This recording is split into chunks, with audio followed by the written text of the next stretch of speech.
So hey guys, welcome to YouTube channel. My name is Manoj, hope you guys are fine. तो मैं I think 2 या 3 दिन के बाद ये वीडियो बना रहा हूँ। और लास्ट अगर मंथ देखें हम, मतलब मार्च में और फेब में मैंने एक एक वीडियो अपलोड किया पूरे महीने में। तो इसका बहुत बड़ा रीज़न है कि मुझे कोई टॉपिक ही चूज़ नहीं हो रहा था, कोई टॉपिक सूझ नहीं रहा था कि मैं किस टॉपिक पर वीडियो बनाऊँ। आजकल टॉपिक की काफ़ी कमी हो गई है, हालांकि इतने सारे टॉपिक है, बट फिर भी जब मैं वीडियो बनाने बैठता हूँ तो ध्यान ही नहीं आता कि किस टॉपिक पर वीडियो बनाई जाए। तो मैं ऐसे ही वीडियो बनाने के लिए देख रहा था कि क्या टाइटल देखें, कि किस चीज़ पर, किस टॉपिक पर वीडियो बनाई जाए। तो मैं ऐसे ही अपने जो प्रीवियस वीडियो है उनके कमेंट स्क्रॉल कर रहा था कि शायद उसमें मुझे कुछ मिल जाए कि इस टॉपिक पर वीडियो बनानी चाहिए। तो ऐसे ही मेरी एक नज़र पड़ी एक कमेंट पर, एक नहीं एक्चुअली वहाँ कम से कम आप लगा लो 3 या 4 कमेंट्स थे ऐसे कि आप NVR की सिलेक्शन कैसे करते हैं हमें बताइए, और किस ब्रांड का आप NVR ज़्यादा यूज़ करते हैं। तो मैंने सोचा कि इस टॉपिक पर वीडियो भी नहीं बनी है। मैंने YouTube पर जाकर देखा है तो इस टॉपिक पर कोई वीडियो नहीं है, 1 या 2 वीडियो मुश्किल से मिलेगी ना, अदरवाइज़ कोई वीडियो नहीं है इस टॉपिक पर। तो मैंने सोचा वाई नॉट कि इस टॉपिक पर वीडियो बनाया जाए। तो आज का टॉपिक यही है, हम स्टार्ट करते हैं इस वीडियो को और बताते हैं कि मैं कैसे चूज़ करता हूँ NVR को। तो चलिए स्टार्ट करते हैं।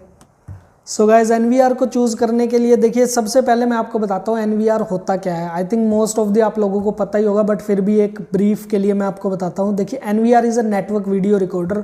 और NVR और DVR में क्या फ़र्क है? देखिए, DVR में अगर आपने एक जगह पर DVR को इंस्टॉल कर दिया, कहीं पर भी किसी भी लोकेशन पर, तो आपको अगर वहाँ से उसको शिफ्ट करना है कहीं पर भी, मान लो एक कॉलेज है, तो कॉलेज में आपने एक जगह पर DVR लगा दिया, अब उसको आपने किसी और रूम में शिफ्ट करना है या फिर किसी और फ्लोर पे शिफ्ट करना है, तो उस केस में क्या होगा, आप नहीं कर सकते। आपको सारी वायरें निकाल के वहाँ तक लेके जानी पड़ेगी, आप तभी उसको वहाँ पर इंस्टॉल कर सकते हैं। बट NVR के केस में क्या होता है, NVR is a network video recorder. आप अपने नेटवर्क के अंदर उस NVR को कहीं पर भी प्लेस कर सकते हैं। जैसे कि आपका NVR अभी फर्स्ट फ्लोर पर है, सपोज़ कीजिए आपको सेकंड फ्लोर पर जाना है, तो हर फ्लोर पर आपके नेटवर्क की केबल ऑलरेडी होगी ही होगी। अगर हम कॉलेजेस की बात करें या फिर हम कहीं की भी बात करें, आपने एक सिंगल वायर वहाँ तक लेके जानी है और NVR को वहाँ पे प्लेस कर देना है। तो आप कहीं पर भी अपने नेटवर्क में NVR को प्लेस कर सकते हैं, कहीं पर भी आप उसकी पोजीशन चेंज कर सकते हैं, कुछ भी कर सकते हैं। NVR में इतनी फ्लेक्सिबिलिटी देता है कि आप अपने अकॉर्डिंग, अपनी एप्लीकेशन के अकॉर्डिंग काफ़ी सारी चीज़ें उससे करवा सकते हैं। तो इसी वजह से मुझे NVR बहुत ही ज़्यादा पसंद है और मैं ट्राई करता हूँ कि मैक्सिमम साइट्स पर हम NVR ही इंस्टॉल करें, ना कि DVR इंस्टॉल करें। तो अभी हम वापस से अपने टॉपिक पर आते हैं कि मैं NVR की सिलेक्शन कैसे करता हूँ। देखिए, जब भी आप NVR की सिलेक्शन करने जाएँ तो ये काफ़ी सारी चीज़ों पर डिपेंड करता है, काफ़ी सारी थिंग्स पर डिपेंड करता है। सबसे पहले आपकी साइट, उसकी रिक्वायरमेंट, देन कस्टमर की क्या रिक्वायरमेंट है, ये सारी चीज़ें देखकर ही आप NVR की सिलेक्शन करते हैं। सो जो हमारा फर्स्ट पॉइंट है वो है नंबर ऑफ़ चैनल, यानी कि कितने कैमरे आप उसके साथ इंस्टॉल करना चाहते हैं, या आपका कस्टमर कितने कैमरे उसके साथ इंस्टॉल करना चाहता है।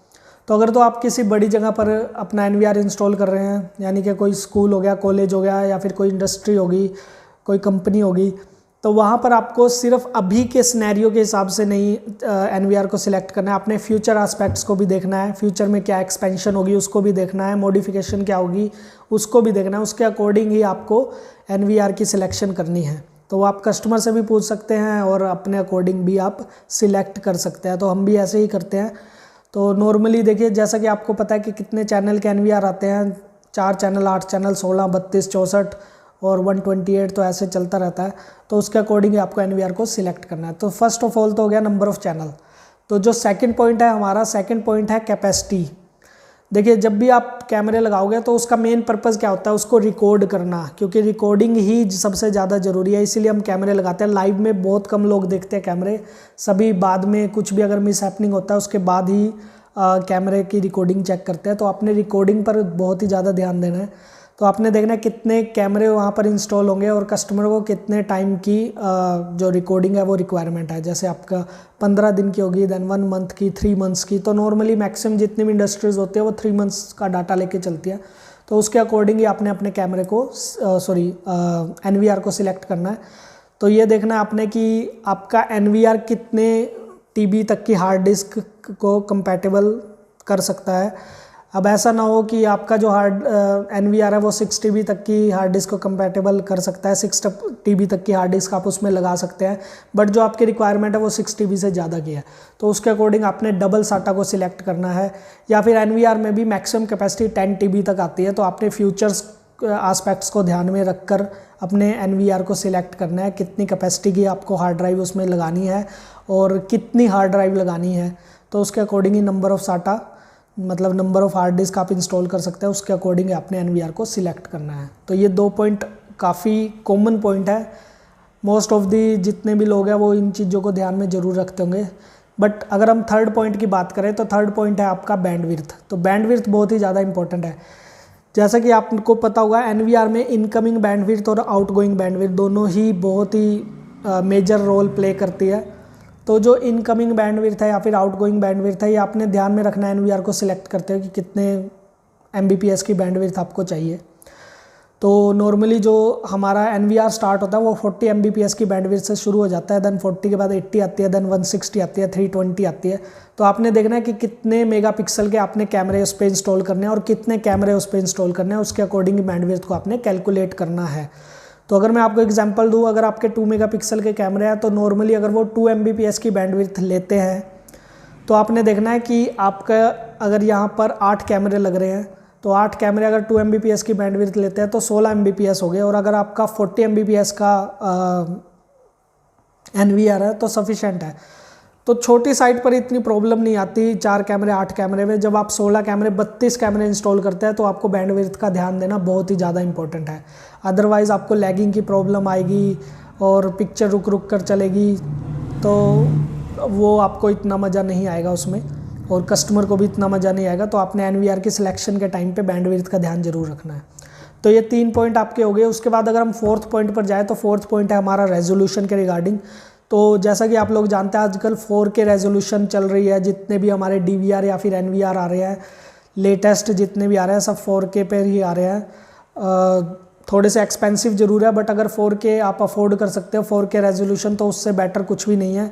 और 4K रेजोल्यूशन को मतलब अगर आप कोई भी रेजोल्यूशन सिलेक्ट करेंगे NVR में, तो अगर आपका 4K रेजोल्यूशन है तो आपने ये देखना है कि लाइव रिकॉर्डिंग कितने रेजोल्यूशन पर हो रही है, मतलब लाइव डिस्प्ले कितने रेजोल्यूशन पर हो रहा है, उसके बाद प्लेबैक रिकॉर्डिंग कितने रेजोल्यूशन पर हो रही है। नॉर्मली क्या होता है आपका लाइव तो 4K पर चल रहा है, बट जो उसकी रिकॉर्डिंग हो रही है वो हो रही है 1080p पर। तो ये भी आपको ध्यान में रखना है कि आप जो NVR सिलेक्ट कर रहे हो उसकी लाइव भी उसी रेजोल्यूशन पर चले और रिकॉर्डिंग भी उसी रेजोल्यूशन पर हो तो बहुत ही बेटर है।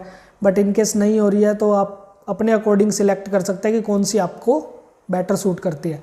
तो हम जो नॉर्मली सिलेक्ट करते हैं वो 4K और 1080p रेजोल्यूशन पर ही सिलेक्ट करते हैं, जबकि कई NVR ऐसे भी आते हैं जो 4K पर आपको लाइव डिस्प्ले करेंगे बट जो रिकॉर्डिंग करेंगे वो 720 पर करेंगे। तो ये चीज़ें आपको ध्यान में ज़रूर रखनी है। उसके बाद हम आते हैं 5th पॉइंट पर। जो 5th पॉइंट है वो काफ़ी इंपॉर्टेंट पॉइंट है, वो है कंप्रेशन का। तो आपने ये देखना है कि आपका जो कंप्रेशन रेशो वो क्या है। तो जितने भी हमारे प्रीवियस DVR या फिर NVR होते थे वो 264 पर ही कंप्रेस करते थे, H.264 पर, लेकिन जो अभी आ रहे हैं वो H.265 प्लस पर आ रहे हैं। तो आपने ये भी ध्यान रखना है कि H.265 है या H.265 प्लस है, क्योंकि उसके अकॉर्डिंग ही आपकी नंबर ऑफ़ रिकॉर्डिंग, जो नंबर ऑफ़ डेज़ है रिकॉर्डिंग करने के, वो बढ़ जाएंगे आपके। तो ये काफ़ी ज़्यादा इम्पोर्टेंट है। और अगर आप लेटेस्ट सीरीज़ का NVR सिलेक्ट करते हो तो ये 5 पॉइंट ऑटोमेटिकली उस पर कवर होते हैं। बट इन केस आप कोई भी रैंडम NVR उठा रहे हो, मतलब जो सस्ता है या उसके हो, तो उनमें ये 5 पॉइंट कभी भी कवर नहीं होंगे। तो आपने ये देखना है कि आपका क्लाइंट कैसा है, वो कितना अफोर्ड कर सकता है, उसके अकॉर्डिंग ही आपने NVR को सिलेक्ट करना है। हम भी ऐसे ही सिलेक्ट करते हैं, क्लाइंट्स के अकॉर्डिंग ही NVR को सिलेक्ट करते हैं, क्योंकि उसका बजट भी देखना पड़ता है, उसकी एप्लीकेशन भी देखनी पड़ती है। तो उन सब के अकॉर्डिंग ही NVR की सिलेक्शन होती है। तो ये 5 पॉइंट है। नंबर 1 पॉइंट हो गया आपका number of channel, 2nd point हो गया आपका कैपेसिटी हार्ड ड्राइव की, 3rd पॉइंट आपका हो गया बैंडविड्थ, 4th पॉइंट आपका हो गया जो रेजोल्यूशन है NVR के, और जो 5th पॉइंट है वो हो गया आपका कंप्रेशन रेशो। तो ये 5 पॉइंट बहुत ही ज़्यादा इंपॉर्टेंट है जब भी आप NVR को सिलेक्ट करते हैं। तो इन चीज़ों को आपने ध्यान में रखना है और इसके अकॉर्डिंग ही अपने NVR को सिलेक्ट करना है। अब अगर बात करें ब्रांड की, तो कौन सा ब्रांड मैं प्रेफर करता हूँ, तो मैं नॉर्मली हिकविज़न या फिर धुआ ही प्रेफर करता हूँ। इसके अलावा CP+ की मैंने बहुत कम इंस्टॉलेशन की है और अगर बात करें पैनासोनिक की भी 1-2 इंस्टॉलेशन किया है, तो मैं मोस्ट ऑफ द इंस्टॉलेशन मेरी धुआ या फिर हिकविज़न में ही हुई है। तो इन दोनों ब्रांड का मुझे अच्छे से पता है कि कौन सा NVR बढ़िया है, कौन सा NVR बेकार है, कौन से NVR में आपको अच्छी रेजोल्यूशन मिलेगी, मतलब ये सारे पॉइंट्स किस NVR में कवर होते हैं, तो ये सारा कुछ हमें पता चल जाता है। तो हम ईज़िली कस्टमर को सिलेक्ट करवा सकते हैं, कोई प्रॉब्लम नहीं आती है। तो आशा करता हूँ आपको वीडियो पसंद आएगा। वीडियो पसंद आया तो प्लीज़ लाइक कीजिए, शेयर कीजिए अपने दोस्तों के साथ। चैनल पे नया तो सब्सक्राइब कीजिए। मिलते हैं आपसे नेक्स्ट वीडियो में, तब तक के लिए गुड बाय।